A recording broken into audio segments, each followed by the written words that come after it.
자, 첫 번째 챕터에서 제가 개괄적인 무엇을 살펴봐야 할지를 다뤘다면 두 번째 챕터부터는 실질적인 예시들을 한번 볼게요. 우선은 도마 변동 2만 세대, 트램과 함께 바뀐다. 여기입니다. 최대 16개 구역 2만 세대가 플러스가 돼요. 도마 변동 지역 같은 경우에는 16개 구의 중심에서 3구역, 도마 변동 3구역이 제일 크죠. 규모가 3,446세대고 관리 처분 단계고 지금 현재 사업이 진행 중이에요. 그리고 도마 변동 4구역은 3,045세대, 이건 사업 시행 단계에 있고, 그다음에 도마 변동 5구역 2,622세대, 여기도 마찬가지로 사업 시행 단계에 있습니다. 이 세 구역만 합쳐도 9,000세대가 넘죠. 하나의 촉진 구역에도 이 정도 규모가 동시에 진행되는 거는 대전에서 유일해요, 지금 현재. 그리고 왜 주목을 해야 되냐면요. 여기가 트램의 직접 수혜가 있는 지역입니다. 그쵸?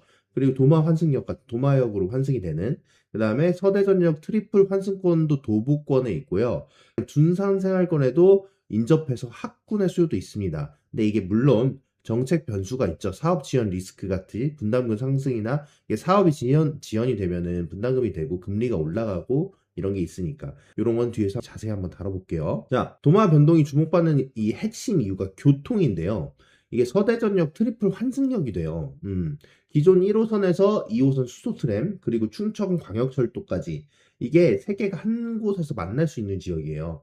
그 에피소드 10에서 다뤘던 그 그래프 이론 같은 것도 기억하세요? 그걸 보면은 환승역이 생길 때마다 노드점이 늘어난다고 했죠. 그러면 세 개가 환승이 되면은 6개의 노드점이 되는 거예요. 자, 2호선은 특히 뭐예요? 수소트램으로 연결이 되죠. 이게 순환선이 33.9km 정도의 있고, 그 다음에 뭐 연축지선 있고, 진잠지선, 이런 식으로 해서 수소트램이 34개편이 될 예정이에요. 그러니까 이 2호선 환승역, 이런 더블, 트리플 환승역, 물론 여기는 정확히는 더블 환승이 되는 거건데, 여기서 보도권으로 하면은 더 영향이 많이 있기 때문에 굉장히 주목해야 될 지역이라고 말씀드리는 겁니다. 그리고 도마 변동의 인근의 아파트 시세 현황인데 지금 현재 인근 평균이 2.5에서 3.5억 정도. 그러니까 대전 평균이 한 3.4억, 4, 4억이 되는데 거기 대비 저가예요.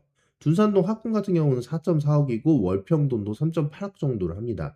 이런 걸 보면은 시세 갭이 꽤 크잖아요. 그리고 개발이 잘 되고 역세권이고 환경의 인프라가 좋다는 거는 여기 같은 경우를 주목해서 보셔야 돼요. 여기는 정책의 연구가 있다고 하더라도 그렇게 막 변동성에 있어서 가격이 떨어질 지역은 절대 아니라는 거죠.